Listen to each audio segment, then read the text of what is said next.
Yesterday's WikiLeaks dump of documents was yet another major breach of classified information inside U.S. intelligence services. Hari Srinivasan picks up our story. Today, the story about intelligence leaks advanced on multiple fronts. Reuters reported intelligence officials have known about the security breach since last year and are focused on contractors as the likeliest source of the leak. And White House Press Secretary Sean Spicer said President Trump is extremely concerned about the breach. For more on all of this, we turn to Leon Panetta. He served as the CIA director during the Obama administration. Mr. Panetta, first, what's happening in the CIA right now? If it's a mole, how do they find him? If it's an inside job, him or her? Or if it's from the outside, how do we figure out where we were hacked? Well, I think the more important issue is going to be how do you replace those important tools that have now been made public and try to reestablish our intelligence capabilities so we can gather the information that is absolutely essential in order to protect our country. This has been seriously damaging to the CIA and its ability to conduct intelligence operations. So I would imagine the first focus is on what do we do to try to replace our ability to go after terrorists. You know, we had Chelsea Manning from the Army, we had Edward Snowden and Harold Martin from the NSA. Weren't there reforms taken after these things? Why didn't they work? You know, I'm sure there were steps taken to try to make sure that this would not happen, but we are clearly living in a world in which the ability to hack has developed to a point where I happen to think that that probably anything is vulnerable today. So I think you try to take steps to try to protect that kind of sensitive information. Try to do what you can to make sure that those who are working for you are taking steps to protect it. Contractors are taking steps to protect it.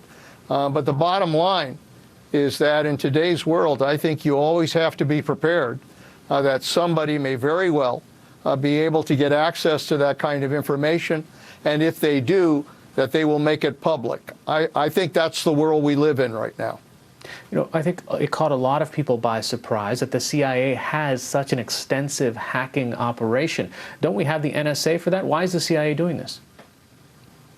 Well, the CIA does it for intelligence gathering purposes abroad. It's not done here in the United States. It's done abroad. And for that reason, the CIA has to develop the capabilities that it has developed in order to be able to track those that are known suspects of terrorism. You know, we went through 9/11. There was a national commission that was established to find out why we were attacked on 9/11. And the result of that is that the CIA and other intelligence agencies develop better capabilities to go after terrorists and to try to locate them. There's a reason we have not had another 9/11 attack in this country. And a lot of that is because our intelligence agencies, our law enforcement agencies are sharing information and gathering information that makes sure we protect the United States. You know, speaking of sharing information, back in 2010, when you were still CIA director, the Obama administration said that they would share zero-day vulnerabilities, those hacks that are core in pieces of software, like in an Apple iPhone or an Android operating system, with the technology companies. But here we have evidence that the CIA has hoarded a lot of those zero-day vulnerabilities and really violated that trust. Well, I have to tell you, at least in my time as director of the CIA, that we had a very good relationship with Silicon Valley and with high-tech companies. You know, we had a cooperative relationship. Obviously, they have their interests, and we respect that.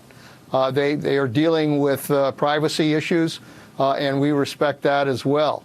But in the end, all of us are concerned about being able to ensure that we are able to go after terrorists, that we're able to detect when they are planning attacks on this country and elsewhere, and that we are able to take steps to protect this country. And I think what we have to do is make sure that we get back to that kind of cooperative relationship.